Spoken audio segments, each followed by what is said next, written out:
ಎಲ್ಲರಿಗೂ ನಮಸ್ಕಾರ. ನನ್ನ ಹೆಸರು ಛಾಯಾ ಅಂತ. ಒಂದು ಕಾಲೇಜಲ್ಲಿ ಕೆಮಿಸ್ಟ್ರಿ ಪ್ರೊಫೆಸರ್ ಆಗಿ ವರ್ಕ್ ಮಾಡ್ತಾ ಇದ್ದೀನಿ. ನನ್ನ ಇಂಟೆನ್ಷನ್ ಏನು ಈ ಚಾನಲ್ನ ಸ್ಟಾರ್ಟ್ ಮಾಡೋದಕ್ಕೆ ಅಂದರೆ ಸಾಧ್ಯ ಆದಷ್ಟು ಕೆಮಿಸ್ಟ್ರಿ ರಿಲೇಟೆಡ್ ಟಾಪಿಕ್ನ ಸಿಂಪಲಾಗಿ ಕನ್ನಡ ಹೇಳುವಂಥ ಪ್ರಯತ್ನ ಮಾಡ್ತಿದ್ದೀನಿ. ಕೆಮಿಸ್ಟ್ರಿ ಇಷ್ಟ ಇಲ್ದಿರೋರ್ಗೂ ಕೆಮಿಸ್ಟ್ರಿ ಕಡೆಗೆ ಸೆಳೆಯುವಂಥ ಪ್ರಯತ್ನ ನಾನು ನನ್ನ ಚಾನಲ್ನಲ್ಲಿ ಮಾಡ್ತಾ ಇದ್ದೀನಿ. ಸದ್ಯಕ್ಕೆ ನೀವೇನಾದರೂ ರಾಣಿ ಚೆನ್ನಮ್ಮ ಯೂನಿವರ್ಸಿಟಿಲಿ ಓದ್ತಾ ಇದ್ದೀರಾ ಅಂದರೆ ಈಗೆಲ್ಲ ಎಕ್ಸಾಮ್ ಮುಗ್ದಿದೆ. ಪರ್ಟಿಕ್ಯುಲರ್ಲಿ ಫೈನಲ್ ಇಯರ್ ಇರೋ ಹುಡುಗರು ಎಲ್ಲ ಕಾಂಪಿಟೇಟಿವ್ ಎಕ್ಸಾಮ್ಸ್ಗೆ, ಅದು KPSC ಆಗಿರ್ಬೋದು, UPSC ಆಗಿರ್ಬೋದು, ಬ್ಯಾಂಕಿಂಗ್ ಆಗಿರ್ಬೋದು, ಅಥವಾ ಈಗೆಲ್ಲ ಎಷ್ಟೊಂದು ಟೀಚರ್ ಪೋಸ್ಟ್ಗೆ ಕಾಲ್ ಮಾಡ್ತಾ ಇದ್ದಾರೆ, ಕೇಂದ್ರ ವಿದ್ಯಾಲಯದವ್ರು ಇರ್ಬೋದು. ಆ ರೀತಿಯಾಗಿ ಬೇರೆ ಬೇರೆ ಕಾಂಪಿಟೇಟಿವ್ ಎಕ್ಸಾಮ್ಗಳಿಗೆ ರೆಡಿ ಆಗ್ತಾ ಇರ್ತಾರೆ ಫೈನಲ್ ಇಯರ್ ಇದ್ದರು ಹುಡುಗರು. ಅವ್ರಿಗೆ ಹೆಲ್ಪ್ ಆಗಲಿ ಅಂತ. ಜೊತೆಗೆ ಈಗ ಸೆಕೆಂಡ್ ಇಯರ್ ಫಸ್ಟ್ ಇಯರ್ವರೆಗೂ ಎಕ್ಸಾಮ್ ಮುಗ್ದಿದ್ರೆ ಅವ್ರು ಫ್ರೀ ಇರ್ತಾರೆ. ಅಟ್ಲೀಸ್ಟ್ ಫ್ಯೂ ಮಿನಿಟ್ಸ್ ಅವ್ರು ಏನಾದರೂ ಕೆಮಿಸ್ಟ್ರಿ ರಿಲೇಟೆಡ್ ಏನಾದರೂ ಕಲಿಬೇಕು ಅಂತ ಆಸೆ ಇದ್ದರೆ ಅಂತ ನಾನೇನು ಮಾಡ್ತಾ ಇದ್ದೀನಿ ಅಂದರೆ, ಕೆಮಿಸ್ಟ್ರಿನಲ್ಲಿ ಪ್ರೀವಿಯಸ್ ಇಯರ್ ಕ್ವಶನ್ ಪೇಪರ್ಸಲ್ಲಿ ಈ ಕಾಂಪಿಟೇಟಿವ್ ಎಕ್ಸಾಮಲ್ಲಿ ಕೆಮಿಸ್ಟ್ರಿ ರಿಲೇಟೆಡ್ ಕ್ವಶನ್ಸ್ ಏನಿದೆಯಲ್ಲ ಅದನ್ನು ಸಾಲ್ವ್ ಮಾಡೋಣ ಅಂದ್ಕೊಂಡು ಆ ಸೀರೀಸಲ್ಲಿ ಇವತ್ತು 4ನೇ ಸೆಟ್ ಮಾಡ್ತಾ ಇದ್ದೀನಿ. ಒಂದೊಂದು ಸೆಟ್ಟಲ್ಲಿ 10 ಕ್ವಶನ್ಗಳನ್ನ ನಾನು ಡಿಸ್ಕಸ್ ಮಾಡ್ತಾ ಇದ್ದೀನಿ. ಇವತ್ತಿನ ಸೆಟ್ಟಲ್ಲಿ ಡೈಲಿ ಯೂಶಲಿ ಈ ಕಾಂಪಿಟೇಟಿವ್ ಎಕ್ಸಾಮ್ಸಲ್ಲೆಲ್ಲ ಕೆಮಿಸ್ಟ್ರಿ ರಿಲೇಟೆಡ್ ಕ್ವಶನ್ಸ್ ಯಾವ ಥರ ಇರುತ್ತೆ ಅಂದರೆ, what you are going to observe some phenomenon. ಕೆಲವೊಂದು ಆ್ಯಕ್ಟಿವಿಟೀಸ್ನ ನೀವು ಅಬ್ಸರ್ವ್ ಮಾಡ್ತಿರ್ತೀರ ನೇಚರಲ್ಲಿ, ಅದ್ರ ಬಗ್ಗೆ ಡೀಟೇಲ್ಸ್ ಆಗಿ ಕೇಳ್ತಾ ಹೋಗ್ತಾರೆ. ಅದ್ರ ಬಗ್ಗೆ ಇವತ್ತು ಕ್ವಶನ್ನ ಮಾಡಿದ್ದೀನಿ. Which toxic gas is released during the combustion of fuels when there is an insufficient supply of oxygen or incomplete combustion ಅಂತ ಹೇಳ್ತೀವಿ. ಕಂಬರ್ಷನ್ ಅನ್ನೋ ಅಂಥದ್ದು ವೆರಿ ಸಿಂಪಲ್ ಆಗಿರೋವಂಥ ಕೆಮಿಸ್ಟ್ರಿ ರಿಯಾಕ್ಷನ್ನು. ಈ ಕಂಬರ್ಷನಲ್ಲಿ ಏನಾಗುತ್ತೆ ಅಂದರೆ, ಯಾವುದೇ ಒಂದು ಆರ್ಗ್ಯಾನಿಕ್ ಕಾಂಪೌಂಡ್, ಯಾವುದೇ ಒಂದು ಕಾಂಪೌಂಡನ್ನ ನೀವು ಬರ್ನ್ ಮಾಡಿದಾಗ, ಯಾವುದೇ ಒಂದು ಸಬ್ಸ್ಟೆನ್ಸ್ನ ನೀವು ಬರ್ನ್ ಮಾಡಿದಾಗ, always it going to give carbon dioxide and water. And this reaction is an exothermic reaction. Lot of heat energy will be liberated. ಈ ರಿಯಾಕ್ಷನ್ಗೆ ನಾವೇನಂತ ಕರಿತೀವಿ? ಕಂಬರ್ಷನ್ ರಿಯಾಕ್ಷನ್ ಅಂತ ಕರಿತೀವಿ. ಅಂದರೆ ಏನಾಗ್ತಿದೆ, ಕಂಬರ್ಷನಲ್ಲಿ ಏನಾಗ್ತಿದೆ ಅಂತಂದರೆ, ನಿಮ್ಮದು ಆರ್ಗ್ಯಾನಿಕ್ ಕಾಂಪೌಂಡು ಬರ್ನ್ ಆಗ್ತಾ ಇದೆ. ಬರ್ನ್ ಆದಾಗ ನನಗೇನು ಕೊಡ್ತಾ ಇದೆ? ಕಾರ್ಬನ್ ಡೈಆಕ್ಸೈಡು ಮತ್ತು ಎನರ್ಜಿನ ರಿಲೀಸ್ ಮಾಡ್ತಾ ಇದೆ. ಕಾರ್ಬನ್ ಡೈಆಕ್ಸೈಡು ವಾಟರ್ನ ಕೊಡ್ತಾ ಇದೆ. ಆ ರಿಯಾಕ್ಷನ್ಗೆ ನಾವೇನಂತ ಕರಿತೀವಿ? ಕಂಬರ್ಷನ್ ರಿಯಾಕ್ಷನ್ ಅಂತ ಕರಿತೀವಿ. ಆದರೆ ಕೆಲವೊಂದು ಸಲ ಏನಾಗುತ್ತೆ, ಇನ್ಸಫಿಷಿಯೆಂಟ್ ಅಮೌಂಟ್ ಆಫ್ ಆಕ್ಸಿಜನ್, ನಮ್ಮ ಏರಲ್ಲಿ ಆಕ್ಸಿಜನ್ ಕಡಿಮೆ ಇದ್ದಾಗ, ಗಾಳಿ ಕಡಿಮೆ ಇದ್ದಾಗ ಈ ಸಬ್ಸ್ಟೆನ್ಸು ಉರಿಯುವಂಥದ್ದು ಕಡಿಮೆ ಆಗುತ್ತೆ. ಅದಕ್ಕೆ ನಾವೇನಂತ ಕರಿತೀವಿ? ಇನ್ಕಂಪ್ಲೀಟ್ ಕಂಬರ್ಷನ್ ಅಂತ ಕರಿತೀವಿ. ಇನ್ಕಂಪ್ಲೀಟ್ ಕಂಬರ್ಷನ್ ಆದಾಗ ಯಾವ ಟಾಕ್ಸಿಕ್ ಗ್ಯಾಸು ರಿಲೀಸ್ ಆಗುತ್ತೆ ಅಂತ ಕೇಳ್ತಾ ಇದ್ದಾರೆ. ಸೊ ಕಾರ್ಬನ್ ಮಾನಾಕ್ಸೈಡ್ ಆಗಿರ್ಬೋದು, ಮೀಥೇನ್ ಆಗಿರ್ಬೋದು, ಸಲ್ಫರ್ ಡೈಆಕ್ಸೈಡ್ ಆಗಿರ್ಬೋದು, ಇದನ್ನೆಲ್ಲನೂ ನಾವು ಟಾಕ್ಸಿಕ್ ಗ್ಯಾಸ್ ಅಂತಲೇ ಕನ್ಸಿಡರ್ ಮಾಡ್ಕೊಳ್ತೀವಿ. Mean carbon dioxide to a larger extent ಇತ್ತು ಅಂದರೂ ಅದನ್ನು ನಾವು ಟಾಕ್ಸಿಕ್ ಗ್ಯಾಸ್ ಅಂತ ಕರಿತೀವಿ. 4 ಟಾಕ್ಸಿಕ್ ಗ್ಯಾಸ್ ಇದೆ. ಇದರಲ್ಲಿ ಯಾವುದು ಅಂತ ಕೇಳ್ತಿದ್ದಾರೆ. ಕಂಪ್ಲೀಟ್ ಕಂಬರ್ಷನ್ ಆಯಿತು ಅಂದರೆ ನಿಮಗೆ ಕಾರ್ಬನ್ ಡೈಆಕ್ಸೈಡ್ ಆಗುತ್ತೆ. ಇನ್ಕಂಪ್ಲೀಟ್ ಕಂಬರ್ಷನ್ ಆಯಿತು ಅಂದರೆ ಆವಾಗ ನಿಮಗೆ ಕಾರ್ಬನ್ ಮಾನಾಕ್ಸೈಡ್ ಬರುತ್ತೆ. ಅದೇ ಥರ ಅರ್ಲಿ ಮಾರ್ನಿಂಗ್ ಕೆಲವೊಂದು ಕಡೆಗೆ ಮ್ಯಾಶಿ ಥಿಂಗ್ಸ್ ಎಲ್ಲ ಹಾಕಿದ್ದಾಗ ಅದೇನಾಗುತ್ತೆ ಅಂದರೆ, ಒಂದು ಥರ ಗ್ಯಾಸು ಅರ್ಲಿ ಮಾರ್ನಿಂಗಲ್ಲಿ ನಿಮಗೆ ಜನ್ರೇಟ್ ಆಗ್ತಾ ಇರೋವಂಥದ್ದು ನೋಡ್ತಿರ್ಬೋದು. ಹಳ್ಳಿನಲ್ಲಿ ಲೋಕಲ್ ಭಾಷೆನಲ್ಲಿ ಅದನ್ನು ಕೊಳ್ಳಿದೆವ್ವ ಅಂತ ಹೇಳ್ತಾರೆ. ಸೊ ಬೆಂಕಿ ಥರ ಹೊಗೆ ಹೊತ್ಕೊಂಡು ಉರಿತಾ ಇರುತ್ತೆ. ಅದಕ್ಕೆ ನಾವೇನಂತ ಕರಿತೀವಿ? ಮ್ಯಾಶಿ ಗ್ಯಾಸ್ ಅಂತ ಕರಿತೀವಿ. ಮೀಥೇನ್ ಆಗಿರುತ್ತೆ. ಆ ಥರ ಸಲ್ಫರ್ ಡೈಆಕ್ಸೈಡು ಎನ್ವೈರನ್ಮೆಂಟಲ್ ಏನಾಗುತ್ತೆ ಅಂದರೆ, because of the pollutant, sulphur dioxide is the dangerous pollutant present in the air. So actually ಈ ಟಾಕ್ಸಿಕ್ ಗ್ಯಾಸ್ ಏನು ಮಾಡುತ್ತೆ? Carbon monoxide is the answer. ಈ ಕಾರ್ಬನ್ ಮಾನಾಕ್ಸೈಡ್ ಇನ್ಕಂಪ್ಲೀಟ್ ಕಂಬರ್ಷನ್ ಆದಾಗ ಬರುತ್ತೆ. ಇನ್ಸಫಿಷಿಯೆಂಟ್ ಅಮೌಂಟ್ ಆಫ್ ಏರ್ ಇದ್ದಾಗ, insufficient amount of oxygen ಇದ್ದಾಗ ನಿಮ್ಮ substance ಕಂಪ್ಲೀಟಾಗಿ ಬರ್ನ್ ಆಗಲ್ಲ, ಪಾರ್ಷಲಿ ಬರ್ನ್ ಆಗಿಬಿಟ್ಟು ಅದು ಕಾರ್ಬನ್ ಮಾನಾಕ್ಸೈಡ್ನ ಕೊಡುತ್ತೆ. ಈ ಕಾರ್ಬನ್ ಮಾನಾಕ್ಸೈಡ್ ಯಾಕೆ ಅದು ಟಾಕ್ಸಿಕ್ ಅಂತ ಕರಿತೀವಿ ಅಂತಂದರೆ, ಅದೇನು ಮಾಡುತ್ತೆ ಅಂದರೆ, it going to combine with red blood cells. Haemoglobin ಜೊತೆಗೆ, ಹಿಮೋಗ್ಲೋಬಿನ್ ಏನು ಮಾಡುತ್ತೆ ನಮ್ಮ ಬಾಡಿನಲ್ಲಿ ಇರುತ್ತೆ, ಅದೇನು ಮಾಡುತ್ತೆ? ಆಕ್ಸಿಜನ್ ಮತ್ತು ಕಾರ್ಬನ್ ಡೈಆಕ್ಸೈಡ್ನ ಕ್ಯಾರಿ ಮಾಡ್ತಾ ಇರುತ್ತೆ. ಆದರೆ ಈ ಕಾರ್ಬನ್ ಮಾನಾಕ್ಸೈಡ್ ಏನು ಮಾಡುತ್ತೆ? ಹಿಮೋಗ್ಲೋಬಿನ್ ಜೊತೆಗೆ ಬೈಂಡ್ ಆಗಿಬಿಡುತ್ತೆ. ಅವು ಈಸಿಯಾಗಿ ಮೂವ್ ಮಾಡೋದಕ್ಕೆ ನಿಮಗೆ ಕಷ್ಟ ಆಗುತ್ತೆ. ಹಾಗಾಗಿ ಉಸಿರಾಡೋದಕ್ಕೆ ನಿಮಗೆ ತೊಂದರೆ ಆಗುತ್ತೆ. ಸೊ ಹಾಗಾಗಿ ಇನ್ಕಂಪ್ಲೀಟ್ ಕಂಬರ್ಷನ್ ಆದಾಗ, ಯಾವುದೇ ಒಂದು ಹುರಿತಾ ಇದ್ದಾಗ, ಒಲೆ ಇದ್ದಾಗ, ಅಡುಗೆ ಮಾಡ್ತಿದ್ದಾಗ ನಿಮಗೆ ಏರಿಯೇಷನ್ ಚೆನ್ನಾಗಿರಬೇಕು, ಗಾಳಿ ಬೆಳಕು ಚೆನ್ನಾಗಿರಬೇಕು, ಕಿಟಕಿಗಳನ್ನ ತೆಕ್ಕೊಳ್ಳಿ, ಎಕ್ಸಾಸ್ಟ್ ಫ್ಯಾನ್ನ ಆನ್ ಮಾಡ್ಕೊಳ್ಳಿ ಅಂತೆಲ್ಲ ಯಾಕೆ ಹೇಳ್ತಾರೆ ಅಂತಂದರೆ, ನಿಮಗೆ ಸಫಿಷಿಯೆಂಟ್ ಕ್ವಾಂಟಿಟಿ ಆಫ್ ಆಕ್ಸಿಜನಲ್ಲಿ ಇರಲಿಲ್ಲ ಅಂತಂದರೆ ಆವಾಗ ಏನಾಗುತ್ತೆ ಅಂತಂದರೆ, ನಿಮಗೆ ಹಿಮೋಗ್ಲೋಬಿನ್ನು ಕಾರ್ಬನ್ ಮಾನಾಕ್ಸೈಡ್ ಜೊತೆಗೆ ಕಂಬೈನ್ ಆಗಿ ಉಸಿರಾಡೋದಕ್ಕೆ ಕಷ್ಟ ಆಗುತ್ತೆ. ಆ್ಯಂಡ್ ಆಲ್ಸೋ ನೀವು ಅಬ್ಸರ್ವ್ ಮಾಡಿರ್ಬೋದು, ನಿಮ್ಮ ತಾಯಿದಿರು ತುಂಬ ಕರಿಯೋ ಅಂಥದ್ದು ಏನಾದರೂ ಮಾಡಿದ್ರು ಅಂತ ಇಟ್ಕೋಣ. ಏನೋ ಒಂದು ಹಬ್ಬ ಬಂತು, ಹರಿದಿನ ಬಂತು ಅಂತಂದರೆ ತುಂಬ ಹೊತ್ತು 2 ಗಂಟೆ 3 ಗಂಟೆ ಒಲೆ ಮೇಲೆ ಇಟ್ಟು ಕರಿತಾ ಇರೋದ್ದೇ ಮಾಡ್ತಾಯಿದ್ರು. ಕೂತೆ ಮಾಡಲಿ ನಿಂತೆ ಮಾಡಲಿ ಮಾಡ್ತಾಯಿದ್ರು ಅಂತಂದರೆ ಅವ್ರಿಗೆ ಫಿಟ್ಟಿಂಗ್ ಅನಿಸುತ್ತೆ, ತುಂಬ ಸುಸ್ತಾಗಿದೆ ಅಂತ ಅನಿಸುತ್ತೆ. ಅದು ಏನು ಅಂದರೆ ಅಂಥ ಕೆಲಸಗಳು ಎಷ್ಟೊಂದು ಮಾಡಿರ್ತಾರೆ, ಆದರೆ ಕರಿಯೋದು ಏನಾದರೂ ಮಾಡಿದಾಗ ಅವ್ರಿಗೆ ಸುಸ್ತು ಅನಿಸ್ತಾ ಇರುತ್ತೆ. ಬಿಕಾಸ್ ನೀವು ಕರಿತಾ ಇದ್ದಾಗ ಏನಾಗುತ್ತೆ ಅಂದರೆ ಕನ್ಸಂಪ್ಷನ್ ಆಫ್ ಆಕ್ಸಿಜನ್ನು ಚೆನ್ನಾಗಾಗುತ್ತೆ. ಅಕಸ್ಮಾತ್ ನಿಮಗೆ ವೆಂಟಿಲೇಷನ್ ಚೆನ್ನಾಗಿರಲಿಲ್ಲ, ಗಾಳಿ ಬೆಳಕು ಚೆನ್ನಾಗಿರಲಿಲ್ಲ ಅಂತಂದರೆ ನಿಮ್ಮ ತಾಯಿದರಿಗೆ ಏನಾಗುತ್ತೆ, ಸುಸ್ತು ಆಗಿದೆ ನಮಗೆ ಇವತ್ತು, ಯಾಕೋ ತುಂಬ ಸುಸ್ತಾಗ್ತಿದೆ ಅಂತ ಹೇಳ್ತಾರೆ. ಯಾವಾಗ ಹೇಳ್ತಾರೆ ನಿಮಗೆ ತುಂಬ ಕರೆದಿರೋ ಅಂಥ ತಿಂಡಿಗಳನ್ನ, ಅಡುಗೆ ಮನೆಯಲ್ಲಿ ತುಂಬ ಹೊತ್ತು ಉಳಿದಾಗ ಆ ರೀತಿ ಆಗತ್ತೆ. ಈ ಕಾರ್ಬನ್ ಮಾನಾಕ್ಸೈಡ್ ಏನು ಮಾಡುತ್ತೆ ಅಂದರೆ ಹಿಮೋಗ್ಲೋಬಿನ್ ಜೊತೆಗೆ 200 times faster then oxygen causing A silent suffocation. ಅದು ಎಷ್ಟು ಬೈಂಡ್ ಆಗುತ್ತೆ ಅಂದರೆ 200 ಟೈಮ್ಸ್ ಫಾಸ್ಟರ್ ದೆನ್ ಆಕ್ಸಿಜನ್ಗಿನ್ನ 200 ಪಟ್ಟು ಜಾಸ್ತಿ ಅದೇನು ಮಾಡ್ತಾ ಹೋಗುತ್ತೆ, ಕಂಬೈನ್ ಆಗುತ್ತೆ.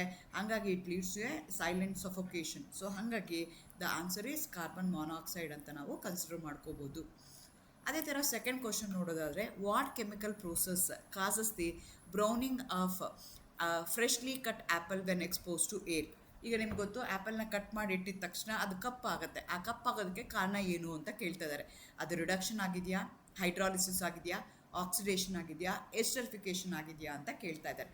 ರಿಡಕ್ಷನ್ ಮತ್ತು ಆಕ್ಸಿಡೇಷನ್ ಅಂತ ನಾವೇನು ಕರಿತೀವಲ್ಲ, ಅದು ಒಂದು ಅಂದರೆ ಎಕ್ಸಾಕ್ಟ್ಲಿ ಆಪೋಸಿಟ್ ರಿಯಾಕ್ಷನ್ಸ್ಗೆ ನಾವೇನಂತ ಕರಿತೀವಿ. ಆಕ್ಸಿಡೇಷನ್ ಅಂದರೆ ಅಡಿಷನ್ ಆಫ್ ಆಕ್ಸಿಜನ್ ಆಗ್ತಾ ಇರುತ್ತೆ, ಅದಕ್ಕೆ ಆಕ್ಸಿಡೇಷನ್ ಅಂತ ಕರಿತೀವಿ. ರಿಡಕ್ಷನ್ ಅಂತಂದರೆ there will be removal of oxygen but there will be addition of hydrogen. ಅದೇ ಥರ ಆಕ್ಸಿಡೇಷನಲ್ಲಿ ಏನಾಗುತ್ತೆ, ಅಡಿಷನ್ ಆಫ್ ಆಕ್ಸಿಜನ್ ಆಗುತ್ತೆ, ರಿಮೂವಲ್ ಆಫ್ ಹೈಡ್ರೋಜನ್ ಆಗುತ್ತೆ. ಆ ಎರಡೂ ರಿಯಾಕ್ಷನ್ಸು ಒಂದಕ್ಕೊಂದು ರಿವರ್ಸಿಬಲ್ ಆಗ್ತಾ ಇರುತ್ತೆ.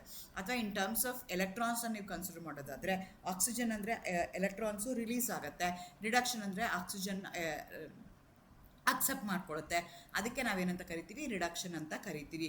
ಅದೇ ಥರ ಹೈಡ್ರಾಲಿಸಿಸ್ ಅಂದರೆ ಅಡಿಷನ್ ಆಫ್ ವಾಟರ್ ಆಯಿತು ಅಂದರೆ ಹೈಡ್ರಾಲಿಸಿಸ್ ಅಂತ ಹೇಳ್ತೀವಿ. ಅದೇ ಥರ ಇನ್ನೊಂದು ಪ್ರೋಸೆಸ್ ಕೊಟ್ಟಿದ್ದಾರೆ, ಎಸ್ಟರಿಫಿಕೇಷನ್ ಅಂತ. ಆ್ಯಸಿಡು ಮತ್ತು ಆಲ್ಕೋಹಾಲು ಕಂಬೈನ್ ಆದಾಗ ನಿಮಗೆ ಎಸ್ಟರ್ ಫಾರ್ಮೇಷನ್ ಆಗುತ್ತೆ. ಆ ರಿಯಾಕ್ಷನ್ಗೆ ನಾವೇನಂತ ಕರಿತೀವಿ, ಎಸ್ಟರಿಫಿಕೇಷನ್ ರಿಯಾಕ್ಷನ್ ಅಂತ ಕರಿತೀವಿ. ಸೊ ಇಲ್ಲಿ ಕ್ವಶನ್ ಏನು ಕೇಳಿದ್ದಾರೆ ಅಂದರೆ, browning of the freshly cut apple is when expose to air, why ಅಂತ ಕೇಳಿದ್ದಾರೆ. That is because of oxidation.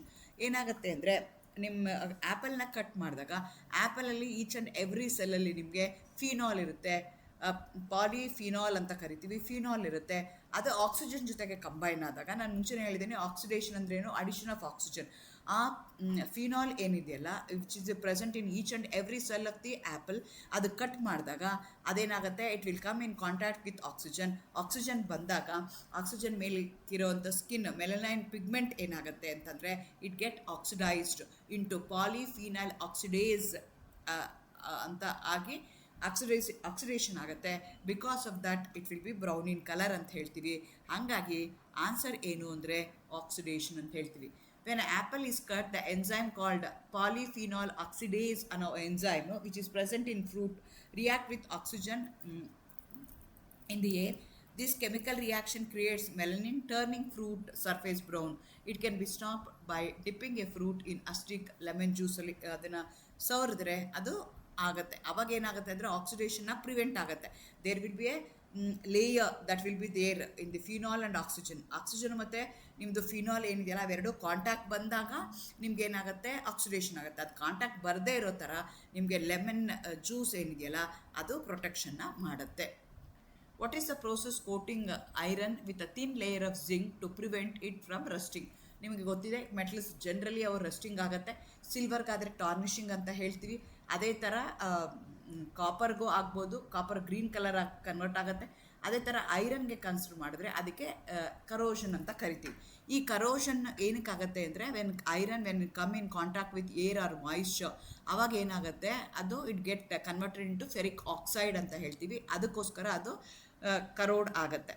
ಅದನ್ನು ಅವಾಯ್ಡ್ ಮಾಡೋದಕ್ಕೆ ಯೂಶಲಿ ಈ ಐರನ್ನ ಏನು ಮಾಡ್ತಾರೆ, ಒಂದು ಮೆಟಲಿಂದ ಅವರು ಕೋಟ್ ಮಾಡ್ತಾರೆ. ಆ ಪ್ರೋಸೆಸ್ಗೆ ಯಾವುದನ್ನು ಮಾಡ್ತಾರೆ, ಆ ಪ್ರೋಸೆಸ್ಗೆ ಏನು ಅಂತ ಕೇಳ್ತಿದ್ದಾರೆ. ಆ ಐರನ್ನ ಜಿಂಕಿಂದ ಇದು ಮಾಡ್ತಾರೆ, ಜಿಂಕ್ ಕೋಟಿಂಗ್ ಮಾಡ್ತಾರೆ. ಯಾಕೆ ಅಂದರೆ ಟು ಅವಾಯ್ಡ್ ಕರೋಷನ್. ಇಲ್ಲೂ ಅಷ್ಟೇ, ಅಲ್ಲೇನಾಗ್ತಿದೆ, ಆಕ್ಸಿಡೇಷನ್ ಆಗ್ತಿದೆ. ನಿಮ್ಮ ಐರನ್ ಏನಾಗ್ತಿದೆ, it's coming in contact with air and moisture. ಅದನ್ನು ಅವಾಯ್ಡ್ ಮಾಡೋದಕ್ಕೆ ಆ ಐರನ್ಗೆ ಏನು ಮಾಡ್ತಿದ್ದಾರೆ, ಕೋಟ್ ಮಾಡ್ತಾ ಇದ್ದಾರೆ. It also going to act as a protective layer ಥರ ಆ್ಯಕ್ಟ್ ಮಾಡುತ್ತೆ ಜಿಂಕು. ಈ ಪ್ರೋಸೆಸ್ಗೆ ಏನು ಅಂತ ಕೇಳ್ತಾ ಇದ್ದಾರೆ. ಈ ಪ್ರೋಸೆಸ್ಗೆ ನಾವೇನಂತ ಕರಿತೀವಿ, ಗ್ಯಾಲ್ವನೈಸ್ಡ್ ಸ್ಟೀಲ್ ಅಂತ ಕರಿತೀವಿ, ಗ್ಯಾಲ್ವನೈಸೇಷನ್ ಅಂತ ಕರಿತೀವಿ. ಸೊ ಅದೇ ಥರ ನಿಮ್ಗೇನಾಗುತ್ತೆ, zinc act as a sacrificial shield ಥರ ಆ್ಯಕ್ಟ್ ಮಾಡುತ್ತೆ. Even it coating scratches the zinc corrodes first, then protect the underlining iron. So ಅಕಸ್ಮಾತ್ ಅದು ಕರೋಡ್ ಆದ್ರೂ ವೆರಿ ತುಂಬ ಅಸಿಡಿಕ್ ಕಂಡೀಷನ್ ಇದೆ ಅಂತಂದರೆ all metals will going to react with acid to form hydrogen. ಹಂಗಾದ್ರೆ first ಏನಾಗುತ್ತೆ, ಜಿಂಕ್ ರಿಯಾಕ್ಟ್ ಆಗುತ್ತೆ without disturbing the iron. ಹಾಗಾಗಿ ನಾವು ಅದರಿಂದ ಕೋಟ್ ಮಾಡ್ತಾರೆ. ಇಲ್ಲಿ ನೀವು ನೆನ್ಪಿಟ್ಕೋಬೇಕು, ವಾಲ್ಕನೈಸೇಷನ್ ಅಂತ ವರ್ಡ್ ಯೂಸ್ ಮಾಡ್ತಾ ಇದ್ದೀವಿ. ಇದು ಏನಾಗುತ್ತೆ ಅಂದರೆ ರಬ್ಬರ್, ನ್ಯಾಚುರಲ್ ರಬ್ಬರ್ ಇರುತ್ತಲ್ಲ ಅದು ಸಾಫ್ಟ್ ಆಗಿರುತ್ತೆ, ಅದನ್ನು ಹಾರ್ಡ್ ಮಾಡೋಕ್ಕೆ, ಕ್ರಾಸ್ ಲಿಂಕಿಂಗ್ ಮಾಡೋದಕ್ಕೆ, ಅದು ಸ್ಟ್ರಾಂಗ್ ಮಾಡೋದಕ್ಕೆ ನಾವು ಸಲ್ಫರ್ನ ಆ್ಯಡ್ ಮಾಡ್ತೀವಿ. ಈ ಪ್ರೋಸೆಸ್ಗೆ ನಾವೇನಂತ ಕರಿತೀವಿ, ವಾಲ್ಕನೈಸೇಷನ್ ಅಂತ ಕರಿತೀವಿ. ಅದೇ ಥರ ಎಲೆಕ್ಟ್ರೋಪ್ಲೇಟಿಂಗ್ ಅಂತ ಹೇಳ್ತಾ ಇದ್ದಾರೆ. ಅದು ಏನು ಮಾಡ್ತೀವಿ ಅಂತಂದರೆ, ಯಾವುದೋ ಒಂದು ಮೆಟಲ್ಗೆ ನಾವು ಇನ್ನೊಂದು ಮೆಟಲ್ನ ಪ್ಲೇಟ್ ಮಾಡ್ತೀವಿ, ಇನ್ನೊಂದು ಮೆಟಲ್ನ ಅದ್ರ ಮೇಲೆ ಕೋಟ್ ಮಾಡ್ತೀವಿ ಯೂಸಿಂಗ್ ಎ ಎಲೆಕ್ಟ್ರಾಲಿಸಿಸ್ ಪ್ರೋಸೆಸ್. ಇದಕ್ಕೆ ನಾವೇನಂತ ಕರಿತೀವಿ, ಎಲೆಕ್ಟ್ರೋಪ್ಲೇಟಿಂಗ್ ಅಂತ ಕರಿತೀವಿ. ಅದೇ ಥರ ಐನೋಸೇಷನ್ ಅಂತಂದರೆ ಬ್ರೇಕಿಂಗ್. ಯಾವುದೋ ಒಂದು ಮೆಟಲ್ ಇದೆ, ಅದನ್ನು ನಾನು ಬ್ರೇಕ್ ಮಾಡಬೇಕು. By removing an electron I am going to convert that into a cation. ಆ ಥರ ಪ್ರೋಸೆಸ್ಗೆ, ಆ ಥರ ರಿಯಾಕ್ಷನ್ಗೆ ನಾವೇನಂತ ಕರಿತೀವಿ, ಐನೋಸೇಷನ್ ಅಂತ ಕರಿತೀವಿ. What is a chemical name for baking soda commonly used in kitchen to make food fluffy? ಇಲ್ಲಿ ನಿಮಗೆ ಇದು ಟ್ರ್ಯಾಪ್ ಕ್ವಶನ್ಸ್ ಈ ಥರದ್ದು ಬಂದಾಗ ಬೇಕಿಂಗ್ ಸೋಡಾ ಅಂತ ಇದೆ, ಮತ್ತು ಇನ್ನೊಂದು ನಿಮಗೆ ಇನ್ನೊಂದು ವರ್ಡ್ ಯೂಸ್ ಮಾಡ್ತಾರೆ ಅಂತಂದರೆ, ಬೇಕಿಂಗ್ ಸೋಡಾ ಒಂದು ಯೂಸ್ ಮಾಡ್ತಾರೆ, ಬೇಕಿಂಗ್ ಪೌಡರ್ ಅಂತ ಒಂದು ವರ್ಡ್ ಯೂಸ್ ಮಾಡ್ತಾರೆ. ಎರಡಕ್ಕೂ ಸ್ಲೈಟ್ಲಿ ಡಿಫ್ರೆನ್ಸ್ ಇದೆ. Chemically both of them are same, but slightly there will be a difference. ಅದು ನಿಮಗೆ ಗೊತ್ತಿರಬೇಕಾಗತ್ತೆ. ಬೇಕಿಂಗ್ ಸೋಡಾ, ಬೇಕಿಂಗ್ ಪೌಡರ್ ನೆನ್ಪಿಟ್ಕೋಬೇಕಾಗತ್ತೆ. ಎರಡನ್ನೂ ಯೂಸ್ ಮಾಡ್ತೀವಿ ನಾವು ಕಿಚನಲ್ಲಿ to make the food fluffy. ನಮ್ಮ ಫುಡ್ಡು ಉಬ್ಕೊಂಡು ಬರೋದಕ್ಕೆ ಅದನ್ನು ಯೂಸ್ ಮಾಡ್ತೀವಿ. ಅದು ಯಾವುದು ಅಂತ ಕೇಳ್ತಾ ಇದ್ದಾರೆ. Sodium carbonate, sodium chloride, sodium bicarbonate, calcium hydroxide ಅಂತ ಕೇಳ್ತಿದ್ದಾರೆ. ಸೋಡಿಯಂ ಕಾರ್ಬೊನೇಟು, ಸೋಡಿಯಂ ಬೈಕಾರ್ಬೊನೇಟು ನಿಮಗೆ ಆಲ್ರೆಡಿ ಗೊತ್ತಿದೆ ಏನು ಅಂತ. ಅದೇ ಥರ ಸೋಡಿಯಂ ಕ್ಲೋರೈಡ್ ಅಂದರೆ ನಾವು ತಿನ್ನುವಂಥ ಸಾಲ್ಟ್, ಕಾಮನ್ ಸಾಲ್ಟ್ ಇದೆಯಲ್ಲ ಅದು. ಕ್ಯಾಲ್ಶಿಯಂ ಹೈಡ್ರಾಕ್ಸೈಡ್ ಅಂದರೆ ಸುಣ್ಣ ಬಳಿತೀವಲ್ಲ, ಅದಕ್ಕೆ ನಾವೇನಂತ ಕರಿತೀವಿ, ಕ್ಯಾಲ್ಶಿಯಂ ಹೈಡ್ರಾಕ್ಸೈಡ್ ಅಂತ ಹೇಳ್ತೀವಿ. ಸೊ ಸೋಡಿಯಂ ಬೈಕಾರ್ಬೊನೇಟ್ ಏನು ಮಾಡುತ್ತೆ, ವೈ ಇಟ್ ಬಿಕಮ್ ಫ್ಲಫಿ ಅಂತಂದರೆ, it has a capacity to release carbon dioxide ಗ್ಯಾಸ್ನ ರಿಲೀಸ್ ಮಾಡುತ್ತೆ when mixed with acid making dough to rise. ಅದಕ್ಕೋಸ್ಕರ the answer is sodium bicarbonate is the answer. ಈಗ sodium carbonate ಅಂತ consider ಮಾಡಿಕೊಂಡ್ರೆ ಅದು washing soda ಅಂತ ಹೇಳ್ತೀವಿ, which is used in cleaning, not for cooking.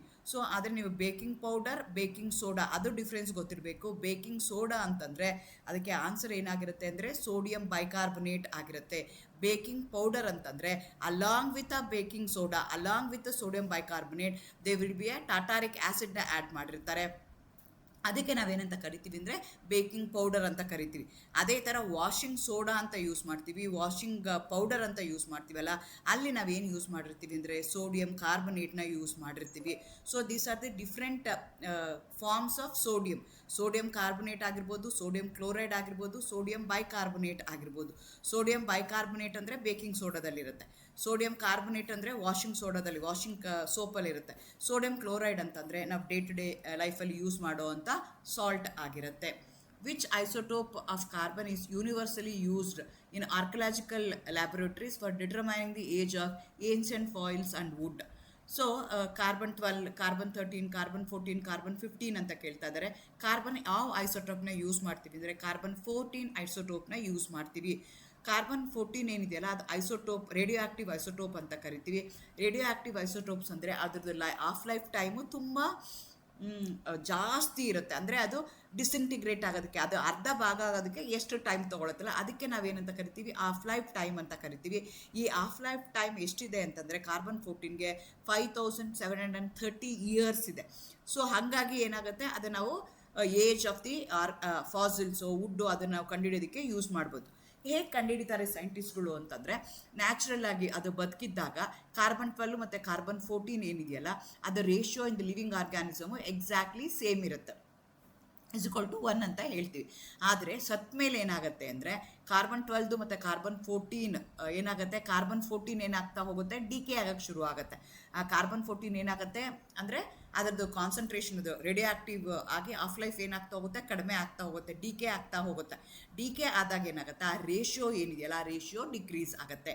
So ಆ ratio ಎಷ್ಟಿದೆ, carbon 14 ಮತ್ತು ಕಾರ್ಬನ್ 12 ರೇಷಿಯೋ ಏನಿದೆ ಅಟ್ ದಿಸ್ ಪ್ರೆಸೆಂಟ್ ಟೈಮ್ ಅದನ್ನು ನೋಡಿದ್ರೆ ನನಗೆ ಅದು ಎಷ್ಟು ಹಳೇದು ಅಂತ ನನಗೆ ಗೊತ್ತಾಗುತ್ತೆ. ಸೊ ಈ using by measuring how much of carbon 14 is left in an organic fossil, scientist can calculate exactly how many 1000 years of ago the organism was died ಅಂತ ನಮಗೆ ಗೊತ್ತಾಗುತ್ತೆ. ಹಂಗಾಗಿ carbon 14 is the answer. Why dry ice used effectively cooling agent in commercial food transport ಅಂತ ಕೇಳ್ತಿದ್ದಾರೆ. Not only in food ಇದರಲ್ಲಿ but films ಆಗಿರ್ಬೋದು, nowadays ಮ್ಯಾರೇಜಸಲ್ಲಿ use ಮಾಡ್ತಾರೆ. ನೀವು ಯಾವುದೋ ಒಂದು ಸಿನಿಮಾದಲ್ಲಿ ಯಾವುದೋ ಒಂದು ಹಿಮಾಲಯ ಥರದ್ದು ಏನೋ ಒಂದು ಮಾಡಬೇಕು ಅಂತಂದರೆ ಅವಾಗ ಯೂಸ್ ಮಾಡ್ತಾರೆ. ಕುಕ್ಕಿಂಗಲ್ಲೂ ಯೂಸ್ ಮಾಡ್ತಾರೆ. It is liquid water frozen at absolute zero.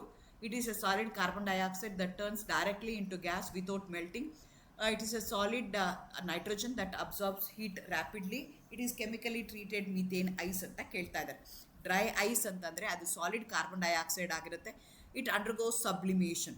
So ನಿಮ್ಗೆ ಗೊತ್ತಿದೆ, ಯಾವುದೇ ಒಂದು ಆರ್ಗ್ಯಾನಿಕ್ ಕಾಂಪೌಂಡ್ ಅಥವಾ ಯಾವುದೇ ಒಂದು substance if it's in the solid form, ಅದನ್ನು ಹೀಟ್ ಮಾಡಿದ್ರೆ ಅದೇನಾಗಬೇಕು, ಲಿಕ್ವಿಡ್ ಆಗಬೇಕು. ಲಿಕ್ವಿಡ್ನ ಹೀಟ್ ಮಾಡಿದ್ರೆ ಅದೇನಾಗುತ್ತೆ, ಗೇಷಿಯಸ್ ಫಾರ್ಮ್ಗೆ ಹೋಗಬೇಕು. ಅದೇ ಥರ ಕೂಲ್ ಮಾಡಿದಾಗ ಗೇಷಿಯಸ್ ಫಾರ್ಮಲ್ಲಿ ಇದ್ದಿದ್ದು ಲಿಕ್ವಿಡ್ ಫಾರ್ಮಿಗೆ ಬರಬೇಕು, ಲಿಕ್ವಿಡ್ ಫಾರ್ಮಲ್ಲಿ ಇದ್ದಿದ್ದು ಸಾಲಿಡ್ ಫಾರ್ಮಿಗೆ ಬರಬೇಕು. ಆದರೆ ಕೆಲವೊಂದು ಸಬ್ಸ್ಟೆನ್ಸು ಡೈರೆಕ್ಟಾಗಿ ಸಾಲಿಡಿಂದ ಗೇಷಿಯಸ್ ಫಾರ್ಮ್ಗೆ ಹೋಗ್ತವೆ without undergoing to a liquid state. ಅಂಥದಕ್ಕೆ ನಾವೇನಂತ ಕರಿತೀವಿ, ಸಬ್ಲಿಮೇಟ್ಸ್ ಅಂತ ಕರಿತೀವಿ. ಅಂಥ ಸಬ್ಸ್ಟೆನ್ಸಸ್ಗೆ ಏನಂತ ಕರಿತೀವಿ, ಸಬ್ಲಿಮೇಟ್ಸ್ ಅಂತ ಕರಿತೀವಿ. ಆ ಪ್ರೋಸೆಸ್ಗೆ ನಾವೇನಂತ ಕರಿತೀವಿ, ಸಬ್ಲಿಮೇಷನ್ ಅಂತ ಕರಿತೀವಿ. ಸೊ ಈ ಡ್ರೈ ಐಸು ಏನಾಗುತ್ತೆ ಅಂದರೆ ಸಾಲಿಡ್ ಕಾರ್ಬನ್ ಡೈಆಕ್ಸೈಡ್ದು ಸಬ್ಲಿಮೇಟ್ ಥರ ಆ್ಯಕ್ಟ್ ಮಾಡುತ್ತೆ. Immediately it get converted into a vapour phase without undergoing a liquid phase, meaning that it leaves zero messy moisture behind. ಹಂಗಾಗಿ ಅದನ್ನು ಕೂಲಿಂಗ್ ಎಫೆಕ್ಟ್ ಆಗಿ ನಾವು ಯೂಸ್ ಮಾಡ್ತಾರೆ. ಫುಡ್ ಟ್ರಾನ್ಸ್ಪೋರ್ಟ್ ಆಗಿರ್ಬೋದು, ಈವನ್ ಮೆಡಿಸಿನ್ ಟ್ರಾನ್ಸ್ಪೋರ್ಟ್ ಮಾಡೋದಕ್ಕೂ ಅದನ್ನು ಯೂಸ್ ಮಾಡ್ತಾರೆ. Which is the following on allotropic carbon that is good conductor of electricity. ನಿಮಗೆ ಕಾರ್ಬನ್ದು ಅಲೋಟ್ರೋಪಿ ಅಂತಂದರೆ, ಅಲೋಟ್ರೋಪಿಸ್ ಅಂದ್ರೇನು, those are the organic compound, they going to have same atomic number but they going to have different atomic mass. ಅಂಥದಕ್ಕೆ ನಾವೇನಂತ ಕರಿತೀವಿ, ಅಲೋಟ್ರೋಪ್ಸ್ ಅಂತ ಕರಿತೀವಿ. ಕಾರ್ಬನ್ದು ನೀವು ಕನ್ಸಿಡರ್ ಮಾಡೋದಾದರೆ ಡೈಮಂಡು, ಗ್ರಾಫೈಡು, ಕೋಲು, ಇವನ್ ಕಾರ್ಬನ್ ನ್ಯಾನೋ ಟ್ಯೂಬ್ಸು, ಇದನ್ನೆಲ್ಲ ನಾವು ಬಕಿ ಬಾಲ್ಸ್ ಅಂತ ಏನು ಕರಿತೀವಿ ಅವೆಲ್ಲನೂ ಆಗ್ತವೆ. ಸೊ ಆದರೆ allotropic form of carbon that is good conductor of electricity ಅಂತ ಹೇಳ್ತಿದ್ದಾರೆ. ನಿಮಗೆ ಗೊತ್ತಿದೆ, ಕಾರ್ಬನ್ ಏನಿದೆಯಲ್ಲ, carbon is a non metal. Generally non metals ಏನಾಗ್ತವೆ, ಪೂರ್ ಕಂಡಕ್ಟರ್ಸ್ ಆಫ್ ಎಲೆಕ್ಟ್ರಿಸಿಟಿ ಆಗಿರ್ತವೆ. ಆದರೆ ಈ ಕಾರ್ಬನ್ ಏನಿದೆಯಲ್ಲ, ಇದರಲ್ಲಿ ಯಾವುದರಲ್ಲಿ, ಇನ್ ದಿ ಕೇಸ್ ಆಫ್ ಡೈಮಂಡ್ನ ನೀವು ಕನ್ಸಿಡರ್ ಮಾಡಿಕೊಂಡ್ರೆ ಅಲ್ಲೇನಾಗುತ್ತೆ, ತ್ರೀ ಡಿ ಸ್ಟ್ರಕ್ಚರ್ ಆಗಿ no free electrons, hardest natural substance, electrical insulator ಆಗಿ ಆ್ಯಕ್ಟ್ ಮಾಡುತ್ತೆ. ಎರಡೂ ಕಾರ್ಬನ್ನೇ. Diamond is also A carbon, graphite is also A carbon. ಆದರೆ ಗ್ರಾಫೈಟಲ್ಲಿ ಏನಾಗುತ್ತೆ ಅಂದರೆ ಓನ್ಲಿ 3 ಬಾಂಡ್ ಮಾತ್ರ ಕನೆಕ್ಟ್ ಆಗಿರುತ್ತೆ, 1 ಬಾಂಡ್ ಫ್ರೀ ಇರುತ್ತೆ. Because of the free movement of electron graphite going to act as a conductor. ಯಾವುದನ್ನು ನಾವು ಕಂಡಕ್ಟರ್ ಅಂತ ಕರಿತೀವಿ ಅಂದರೆ which allows the flow of current, flow of ಎಲೆಕ್ಟ್ರಾನ್ಸ್ನ ಫ್ಲೋ ಮಾಡೋದಕ್ಕೆ ಯಾವುದು ಅಲೋ ಮಾಡುತ್ತಲ್ಲ ಅದಕ್ಕೆ ನಾವು ಕಂಡಕ್ಟರ್ ಅಂತ ಕರಿತೀವಿ. ಡೈಮಂಡಲ್ಲಿ ಏನಾಗುತ್ತೆ, ಕಾರ್ಬನ್ದು 4 ವೇಲೆನ್ಸ್ ಇದೆ, 4 ವೇಲೆನ್ಸ್ನೂ ಏನಾಗಿದೆ, 3D ಸ್ಟ್ರಕ್ಚರ್ ಆಗಿಬಿಟ್ಟಿದೆ, 4 ವೇಲೆನ್ಸಿನೂ ಯೂಸ್ ಆಗ್ತಾ ಇದೆ, ಫ್ರೀ ಎಲೆಕ್ಟ್ರಾನ್ಸ್ ಯಾವುದೂ ಇಲ್ಲ. ಹಾಗಾಗಿ ಅದು ಎಲೆಕ್ಟ್ರಿಕಲ್ ಇನ್ಸುಲೇಟರ್ ಆಗಿ ಆ್ಯಕ್ಟ್ ಮಾಡುತ್ತೆ. ಆದರೆ ಗ್ರಾಫೈಟಲ್ಲಿ ತೊಗೊಂಡ್ರೆ ಲೇಯರ್ಡ್ ಎಕ್ಸೋಗೋನಲ್ ಸರ್ಫೇಸ್ ಆಗಿರುತ್ತೆ, ಫ್ರೀ ಎಲೆಕ್ಟ್ರಾನ್ಸ್ ಇರುತ್ತೆ, only 3 bonds are involved. So ಹಾಗಾಗಿ ಒಂದು ಏನು ಫ್ರೀ ಎಲೆಕ್ಟ್ರಾನ್ ಇದೆಯಲ್ಲ, it keep on moving, so that make it to be conductor ಆಗಿ ಅದನ್ನು ನಾವು ಯೂಸ್ ಮಾಡ್ತೀವಿ. ಡೈಮಂಡ್ ಅಂದರೆ ಹಾರ್ಡೆಸ್ಟ್ ಸಬ್ಸ್ಟೆನ್ಸ್, ಅದಕ್ಕೆ ಅದನ್ನು ಜ್ಯುವೆಲರಿನಲ್ಲಿ ಯೂಸ್ ಮಾಡ್ತಾರೆ. ಯಾವುದೇ ಕಾರಣಕ್ಕೆ ಅದು ಹಾಳಾಗೋಗೋದಿಲ್ಲ. ಗ್ರಾಫೈಟು ತುಂಬ ಸಾಫ್ಟ್ ಆಗಿರುತ್ತೆ, ಸ್ಲಿಪರಿ ಆಗಿರುತ್ತೆ. ಪೆನ್ಸಿಲಲ್ಲಿ, ಲೂಬ್ರಿಕೆಂಟ್ಸಲ್ಲಿ ನಾವು ಯೂಸ್ ಮಾಡ್ತೀವಿ. ಇಟ್ ಗೋಯಿಂಗ್ ಟು ಈವನ್ ನಿಮಗೆ ಮಾಡ್ರೇಟರ್ ಆಗಿನೂ ನಮಗೆ ಗ್ರಾಫೈಟ್ನ ಯೂಸ್ ಮಾಡ್ತಾರೆ. Why does the common soap fail to form a richer lather or a foam when used with a hard water? ನಿಮಗೆ ಗೊತ್ತು, ವಾಟ್ರಲ್ಲಿ ನಾವು 2 ಥರ ಕನ್ಸಿಡರ್ ಮಾಡ್ತೀವಿ, ಸಾಫ್ಟ್ ವಾಟರ್, ಹಾರ್ಡ್ ವಾಟರ್ ಅಂತ. ಹಾರ್ಡ್ ವಾಟ್ರಲ್ಲಿ ಏನಾಗಿರುತ್ತೆ, ಮೆಗ್ನೀಷಿಯಮ್ದು, ಕ್ಯಾಲ್ಶಿಯಮ್ದು ಅಯಾನ್ಸ್ ಪ್ರೆಸೆಂಟ್ ಇರುತ್ತೆ ಜಾಸ್ತಿ.